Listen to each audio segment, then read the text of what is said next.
Students, in this video you will learn about slip, problems on slip, effect on rotor frequency. First we will see the slip. So slip, how we are defining. The difference between the two speeds, that is the synchronous speed ns and rotor speed n, is called slip. The difference between the synchronous speed to rotor speed is called slip. The slip speed is generally expressed as percentage of synchronous speed. So this is also called absolute slip or fractional slip, and it is denoted as S. So slip is the difference between synchronous speed to rotor speed. So slip is generally expressed in terms of percentage of synchronous speed. So it is denoted with S. So here we can see the S is equal to ns minus n divided by ns. So ns minus n by ns is equal to slip. So this is the absolute slip. So in percentage wise slip, percentage of slip is equal to ns minus n by ns into 100. If you multiply with 100 with s, so you will get a percentage of slip. Percentage of slip is equal to ns minus n by ns into 100. This is very important for very important formula for problems. Next one, motor speed or rotor speed or actual speed of induction motor. So you can get from the S is equal to ns minus n by ns. So multiply and simplify the above equation yes. So this equation 1, if you simplify, you will get n is equal to ns into 1 minus s. So at the time of starting, so there is no rotor running, so rotor is a standstill, s will be equal to 1. Okay, so this is important. At the time of starting, so slip will be equal to 1.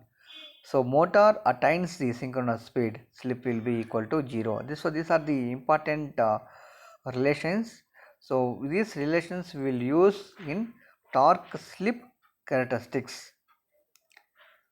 So now here we have one problem. A 4-pole 3-phase induction motor is supplied from 50 hertz supply. So here it is missing here. So here supply is supplied from 50 hertz supply. Determine its synchronous speed on full load. Its speed is observed to be 1410 rpm. Calculate its full load slip. So first you need to write given data. P is equal to number of poles is equal to 4, 3-phase induction motor supplied from 50 hertz supply. So F is equal to 50, n is equal to 1410 rpm. So ns we need to find. What we have to find out? Full load slip. So slip is equal to, what is the formula? ns minus n divided by ns. So ns is equal to 120 f by p, where ns is equal to 120 f by p. So formula we have synchronous speed formula. So synchronous speed formula, ns is equal to 120 f by p. If you substitute 1500 rpm, we will get. So slip is equal to ns minus n divided by ns. So here ns we have to take. So using this formula, substitute ns and n value 1410, ns is equal to 1500. Substitute the values, you will get the 0.06. Convert into percentage, you will get 6%. So slip at full load is 6%. So this is one another problem we will see here. So example, here a 4-pole 3-phase 50 hertz star connected induction motor has a full load slip of 4%.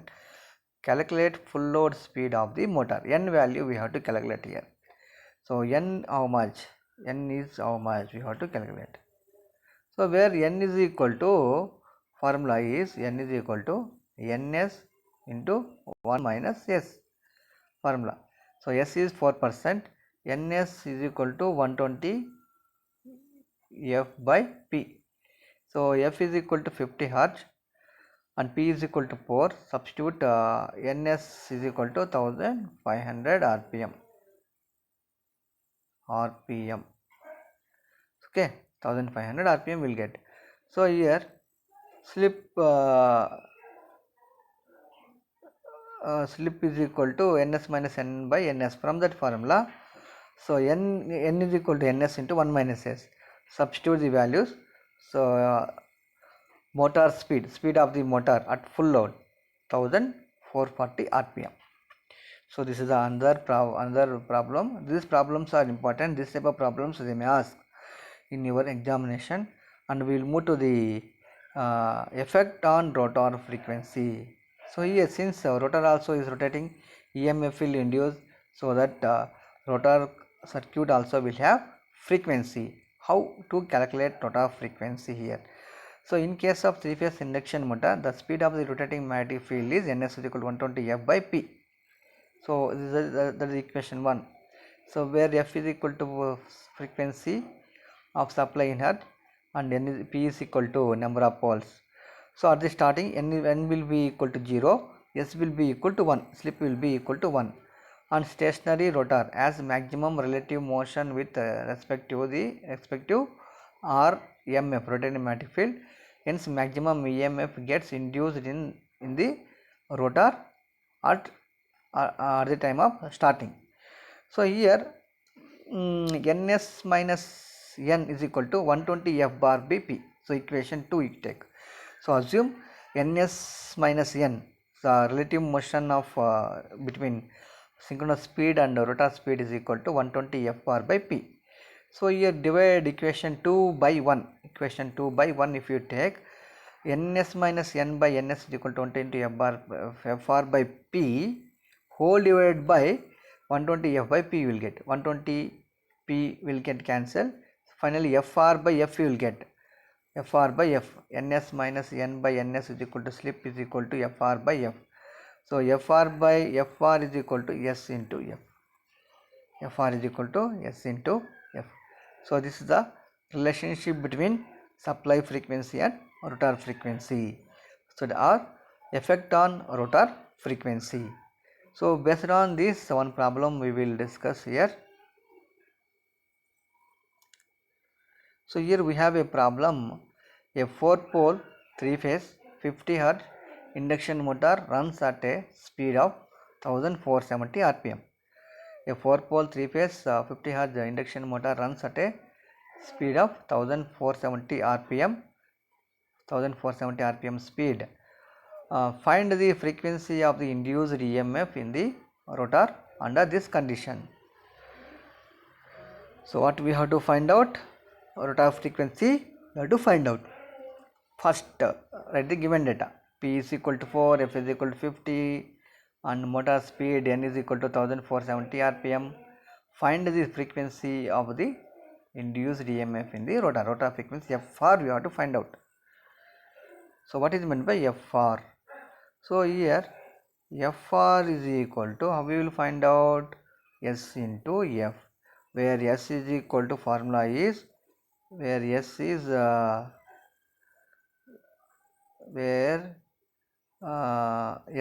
S is equal to ns minus n divided by ns. N value 1470, ns is equal to 120 f by p. So 120 ns is equal to 120 f by p. If you take 1500 rpm will get. So substitute here ns is 1500 minus 1470 by 1500. So from this we will get s is equal to 0.02. S value is 0.02 will get. Okay. Now rotor frequency Fr is equal to S into F. So 0.02 into 50. So that is equal to 1 Hz. So rotor frequency is 1 Hz. So these are the problems it may ask in examination. So finally what we need to conclude is, it can be seen that running condition frequency of the rotor induced EMF is very small. So frequency of the rotor induced EMF is very small. Okay. So this is how you have to practice the problems. These problems practice, take the textbook or take the question papers, university question papers, practice these problems. So if you have any doubt you can ask me. So self learning is important, keep learning. So don't neglect, since we are taking online classes, so don't neglect. So these problems are very important. In next video we'll see about effect of sleep on magnitude of rotor induced EMF and rotor resistance and reactance, rotor power factor, rotor current, how it will affect, we will see in the next video. So these are the things. Okay, if you have any doubt you can approach me. Thank you everyone.